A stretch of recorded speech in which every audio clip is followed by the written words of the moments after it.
Sa mahabang panahon, pinakita mo ika'y matatag. Pagmamahal mo bilang isang ina, asawa, kapatid at kaibigan ay hindi matitinag.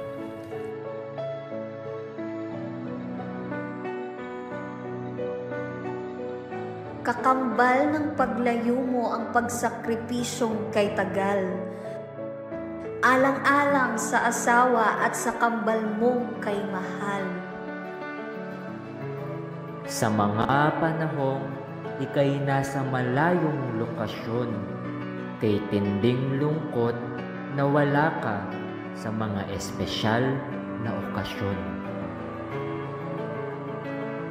Sa araw-araw na pangangamba at pag-aalala sa kanilang kalagayan, labis ang iyong pasasalamat sa pamilyang nasasandalan.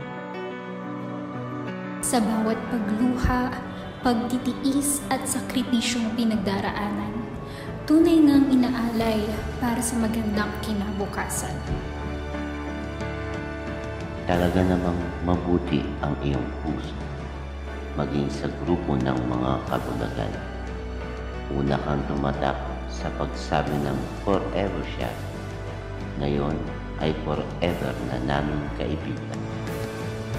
Pinaramdam ang presensya at pinakita mo ang totoong malasakit. Kahit sa matagalang group call, mahalaga mong oras ay di mo pinagkait. Walang sinabi ang anumang engkanto, maligno at kung anumang nilalang na mahiwaga. Dahil meron kaming isang tulad mo na diwata. At aanhin namin ang kung sinong tagabasa kung meron naman AI na boses ay napakaganda.